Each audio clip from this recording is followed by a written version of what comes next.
This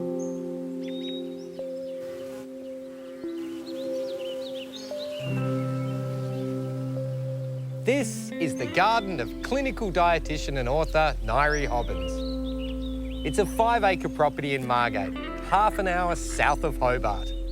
Lots of the property is bushland, with ornamentals and veggies around the house. Nairi, you specialise in ageing and brain health. It's a gut feeling, but being in a place like this must be good for you.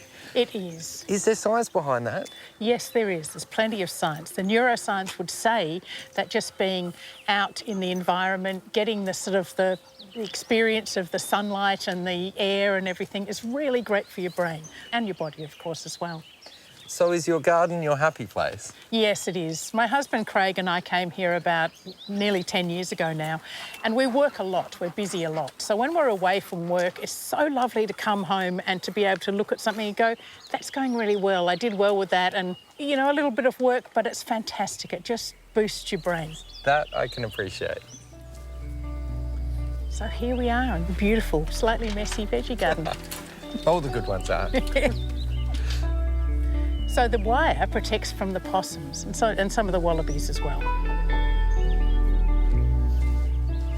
You obviously grow a bit of your own food. Now, gardening's good for you, but is it the process or is it the end product? I think it's a bit of both. You know, there's the lovely meditativeness in actually tending things and watering them and having a look at them, but also there's fantastic nutrition in what you end up growing. You know, it's so beneficial. The soil itself has a range of microorganisms. In fact, a teaspoon has billions of little, all sorts of things. And some of those are actually quite healthy for us. They're quite useful for our own guts, for our microbiome. So not panicking too much about a little dirt under your fingernails. And, you know, that might just go in your mouth and that's not a problem if you've got healthy soil. So that's great. So healthy soil, healthy gut. Yeah. Diversity is really important for a healthy garden. It's pretty important for your diet as well, isn't it? Oh, absolutely. An interesting thing about plants and all the things that we grow is that the colours that are imparted, the yellow in this fennel flower, or even the green in the seeds, or the red from a strawberry, or the different colours of tomatoes, or a green from a bean, all those colours in vegetables come from substances that are actually antioxidants. And antioxidants protect our cells from damage. Now, sometimes marketing might tell you that one particular thing is the secret of, you know, to fabulous antioxidants, but actually the science tells us over and over that one doesn't work alone. They have to work together. So the diversity, again, is perfect. You have as many different colours as you possibly can on your plate at any time, and then you're going to bring in a whole lot of antioxidants, and that has to be beneficial to your body. So all you need to do is be putting as many different colours on your plate, and it's a benefit. So your garden can have all the colours of the rainbow, and so can your dish. Absolutely. So this garden bed, it's a little under stress. I might not have, you know, tended it quite as well as I should have. The cabbage moth have got a bit of my kale. The sparrows have been into the bok choy, which is frustrating.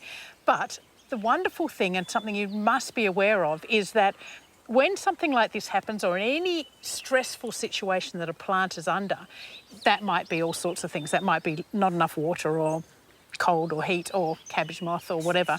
It produces chemicals in itself that protect it from that stress. And those chemicals, we call them phytochemicals or plant chemicals, they are beneficial to us. Because even though this might look a bit ratty to eat, it's really potentially maybe higher in nutrition than a plant that's extra happy and in perfect conditions. So plants grown hard may be better for you. I think a lot of home gardeners are going to be very happy with that one. Yeah, it's nice, isn't it?